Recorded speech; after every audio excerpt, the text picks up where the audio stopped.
Hello, welcome to study circle. अगर आप BPSC teaching recruitment exam की तैयारी कर रहे हैं तो आप एससीईआरटी के इम्पोर्टेंस को जानते हैं। तो इसी सीरीज में आज हम लोग क्लास 6 स्टैंडर्ड नागरिक शास्त्र एसिविक्स का चैप्टर 2 पढ़ेंगे। चैप्टर 1 ऑलरेडी चैनल में पब्लिश हो चुका है।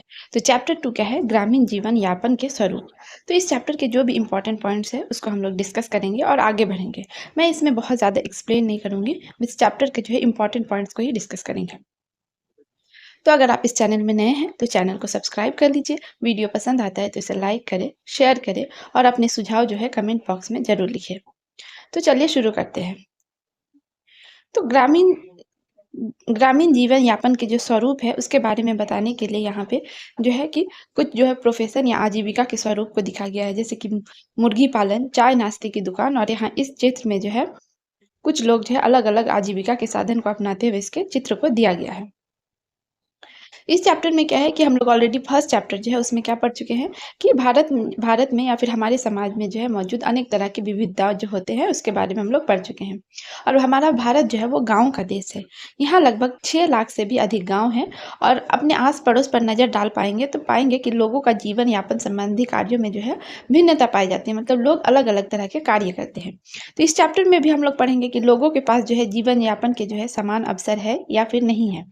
और ये भी जानेंगे कि ग्रामीण जीवन यापन की जो स्थितियाँ होती हैं वो एक दूसरे से कितनी मिलती है और कितनी अलग है। इस चैप्टर में हम लोग सिर्फ ग्रामीण जो क्षेत्र है उसके बारे में पढ़ेंगे।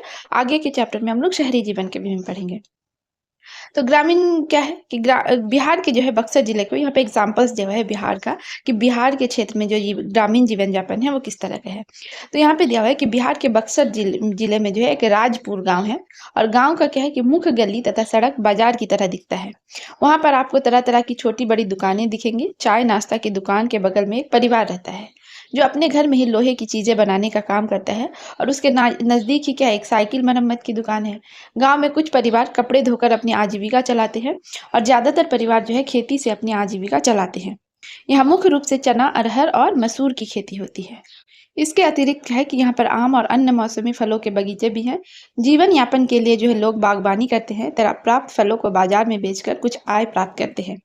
आजीविका के लिए जो है यहाँ के लोग मछली पालन, मुर्गी पालन, मधुमक्खी पालन और बकरी और सुअर भी पालते हैं। दुग्ध उत्पादन के लिए पशुओं को पालते हैं। और जो है अब हम लोग पढ़ेंगे कि ग्रामीण परिवेश में जो है जीवन यापन कर रहे लोगों के बारे में और भी गहराई से जानते हैं। तो इसमें क्या है कि यहाँ पे कुछ कार्यों का सूची दिया हुआ है इसमें। अब जो यहाँ पे है कि खेती, किसान और मजदूर, इसमें जो है डिफरेंट डिफरेंट किसान की जो खेती है और उनका जो है किस तरह से जीवन यापन होता है उसके बारे में दिया गया है। और इसको एग्जाम्पल के माध्यम से समझाया गया है। तो सबसे पहले जो है एक मध्यम किसान के जीवन के बारे में यहाँ पे बताया गया है। तो ललन जो है एक मध्यम किसान है। और क्या होता है कि इसमें उनके ललन के जीवन के बारे में बताया गया है। तो क्या बताया गया कि एक दिन हम जो है शुकुलपुरा गांव गए। और राजपुर की तरह जो है शुकुलपुरा भी मैदानी गांव है। लेकिन यहाँ के गांव में क्या है, अधिकतर नहरों से सिंचाई होती है। वहाँ पे क्या होता है, नहरों से सिंचाई होता है। और जब शुकुलपुरा पहुंचे तो गेहूं की कटाई का मौसम शुरू हो चुका था। और हमें देखते ही ललन प्रसन्न होकर बोला, आओ पानी पियो, काफी दिन बाद इधर आना हुआ। ललन से क्या था, जो किताब जो लिख रहे हैं उनकी अच्छी पहचान थी। और हम उसके खेत की ओर चल दिए। खेत की मेड़ पर चलते हुए हम क्या है, खेत में लगे फसलों को भी देख रहे थे। और गेहूं के साथ ही अन्य फसल भी घने और अच्छे लग रहे थे। ललन ने बताया कि इस बार अच्छी फसल की उम्मीद है। और फसल के लिए इस बार क्या समय समय पर खाद बीज के लिए पैसे का प्रबंध हो गया था। पैसा केसीसी किसान क्रेडिट कार्ड के माध्यम से मिल गया था। और वर्षा व नहर से सिंचाई भी समय पर हो गया था। दवा कीटनाशक के प्रयोग के कारण फसल घनी और अच्छी हुई है। तो इस पे ये समझाने का जो है कोशिश किया गया है कि ललन को क्या है कि खेती करने के लिए जो है पैसा किससे मिला था, केसीसी यानी किसान क्रेडिट कार्ड से मिला था।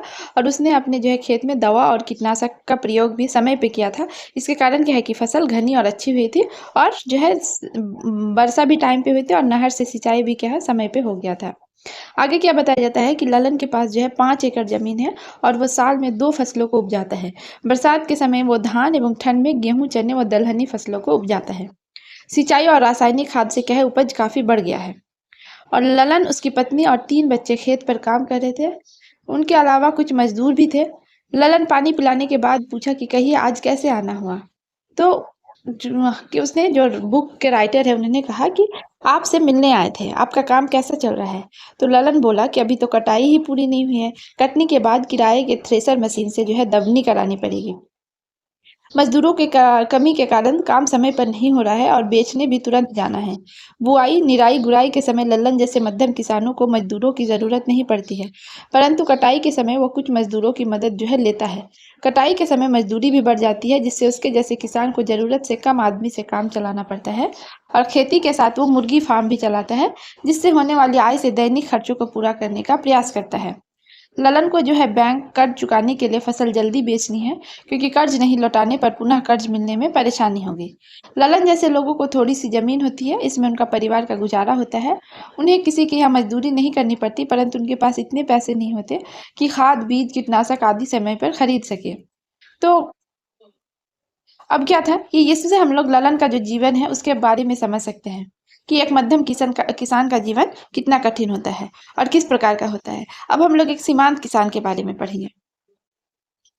सीमांत किसान क्या होता है, उसका जीवन कैसा होता है, इसके बारे में पढ़ेंगे। तो ललन के घर के पास ही क्या था कि कृपा शंकर का भी घर है, अतः वो हमें रास्ते में ही मिल गए। वो अपनी फसल बेच कर लौट रहा था, हमें अपने घर ले गया। हमने कृपा शंकर से पूछा, आपने अपनी फसल इतनी जल्दी क्यों बेच दी? कोई बात थी क्या? अभी तो बाजार भी सस्ता है, अभी बेचने पर दाम कम मिला होगा। कृपा शंकर तो कुछ देर चुप रहा, फिर क्या बोला, गहरी सांस लेते हुए बोला कि मुझे नगद पैसों की जरूरत है। खेती से साल भर का खर्चा नहीं चल पाता और घरेलू खर्च के लिए कर्ज लिया था, उसको देना है और साथ ही अन्य कर्ज भी चुकाना है। कृपा शंकर जो है वो सीमांत किसान क्या होता है, जो मध्यम किसान से भी छोटा किसान होता है। तो कृपा शंकर के पास सिर्फ कितना है, 1 एकड़ जमीन है। उसके पास खेती करने के लिए आधुनिक उपकरण नहीं है और उसको अपनी 1 एकड़ जमीन जोतने के लिए खाद, बीज और कीटनाशक सब कुछ जो है उधार लेना पड़ता है। नहरों से सिंचाई तथा समय पर बारिश होने के कारण वो 2 फसल उपजाता है, पर उधार चुकाने के लिए वो अपनी फसल जो है जल्दी बेच देता है। पैसों की कमी के कारण वो भाव बढ़ने का इंतजार नहीं कर सकता। खेतों से गुजरते हुए हमने पूछा कि इस साल तुम्हारी फसल कैसे हुई? तो कृपा शंकर ने कहा कि इस साल फसल कम हुआ है, क्योंकि जितने पैसे चाहिए थे उतने का कर्ज नहीं मिल पाया और मेरे 1 एकड़ जमीन में केवल 4 क्विंटल ही गेहूं हुआ है। तो कृपा शंकर जैसे छोटे सीमांत किसानों को जो है आसानी से कर्ज भी नहीं मिल पाता और उन्हें कई बार महाजन या साहूकार से ऊंची ब्याज पर कर्ज लेना पड़ता है और इसी कारण फसल कटते ही उसे बेचकर ब्याज समेत लिए गए कर्ज की रकम को लौटाने की जल्दी होती है। अगर समय पर कर्ज की रकम वापस ना की गई तो अत्यधिक ब्याज के कारण कर्ज की रकम को वापस कर पाना संभव नहीं होता और उनके पास जमीन कम होती है, इसलिए आमदनी वैसे ही कम रहती है। ऐसी स्थिति के कारण सीमांत किसान खेती के नए नए तरीकों का उपयोग नहीं कर पाते। कृपाशंकर की परेशानियों को जो है, जो एक सीमांत किसान थे, उनके समस्याओं को, परेशानियों को हमने इसमें पढ़ा और क्या है कि उसका साल भर का गुजारा कैसे होता है, इसको हम लोगों ने थोड़ा बहुत समझने का कोशिश किया। कृपाशंकर क्या बोला कि हम लोग जो है प्रमोद की चावल मिल पर जो है बाकी समय काम करते हैं और आसपास के गांवों से चावल खरीदने में मदद करते हैं। कृपाशंकर के पास 2 गाय और एक भैंस भी है, जिसका दूध वो दुकानदारों एवं सहकारी समिति में बेचता है, जिससे उसको कुछ आय प्राप्त हो जाता है। तो कृपाशंकर जो है एक सीमांत किसान है, उन्हें अपनी जमीन से साल भर खाने के लिए जो है अनाज नहीं हो पाता और उन्हें क्या है दूसरे के खेतों में भी खेती करना पड़ता है और खेती और घर के खर्चे के लिए उन्हें समय समय पर कर्ज भी लेना पड़ता है। आगे हम लोग एक बड़े किसान के बारे में पढ़ेंगे। तो बड़ा, उनका नाम क्या है, प्रमोद। प्रमोद के एग्जाम्पल से समझाया है। तो बड़े किसान का जीवन कैसा होता है उसको समझेंगे कि प्रमोद जो है वो शुकुलपुरा गांव का एक और किसान है। उसके पास क्या है, खेती के लिए लगभग 15 एकड़ जमीन है और जमीन जो है पूरी तरह सिंचित भी है। इस गांव में उससे भी बड़े किसान हैं जिनके पास 30-40 एकड़ तक की जमीन है। उन्हें खेतों से क्या है बड़ी मात्रा में उपज मिल जाती है और जब प्रमोद से हम मिले तो क्या हुआ कि अपने घर के बाहर खड़े मजदूरों से अपनी ट्रैक्टर ट्रॉली से गेहूं उतरवा कर क्या है घर में रखवा रहा था। तो जो राइटर है उन्होंने क्या कहा कि उन्होंने उनसे पूछा कि आप गेहूं अंदर रखवा रहे हैं, अभी नहीं बेचना है क्या? तो प्रमोद बोला कि अभी बेचकर क्या हुआ, भाव जो है बहुत गिरा हुआ है। जब कुछ समय बाद जो है भाव बढ़ जाएगा तब क्या है बेचा जाएगा। और फिर वो क्या बोला कि आप तो जानते हैं इस समय जो है गेहूं कटाई का मौसम है, इस समय बाजार में अत्यधिक मात्रा में फसल आ जाती है और इससे क्या होता है कि भाव जो है कम मिलता है। प्रमोद को क्या अभी पैसों की जरूरत नहीं है और साथ ही उसके पास फसल को रखने के लिए घर भी है। इस कारण क्या है कि वो भाव बढ़ने का इंतजार कर रहा था।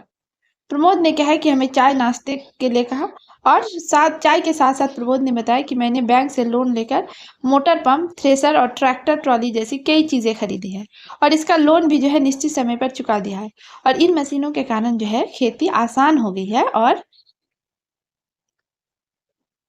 मजदूरी की जो है काफी बचत हुई है, जिससे पहले की तुलना में जो है बचत थोड़ी और बढ़ गई है। अब बचे पैसों से जमीन खरीदने की सोच रहा हूँ। तो जब हम प्रमोद के यहाँ से चले तो उसके जैसे बड़े किसानों के बारे में सोचने लगे कि अपने खेतों की कमाई से उसका परिवार का गुजारा अच्छी तरह हो जाता है।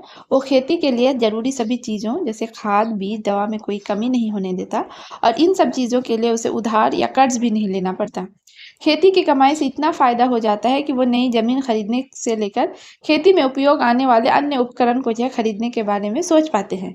तो ये क्या होता है, सभी कामों के लिए मजदूर भी रख लेते हैं उनको, और उनके अन्य परिवार के अन्य सदस्यों को जो है अपने खेत पर काम करने की जरूरत नहीं होती।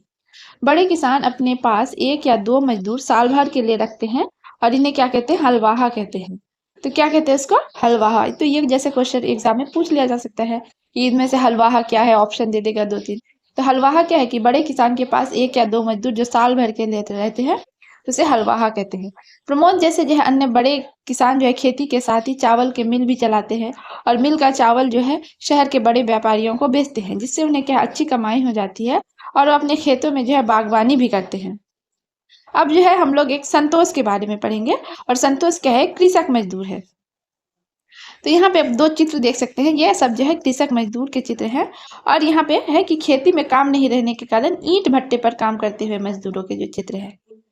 तो शुक्लपुरा के सभी मजदूर जो है काम में लगे हुए थे, और हम जब एक खेत में पहुंचे जहां गेहूं की कटाई चल रही थी, तो गेहूं की कटाई के समय अधिक मजदूरों की आवश्यकता होती है। कटाई तुरंत नहीं होने पर जो है गेहूं टूटकर खेतों में गिरने का डर रहता है।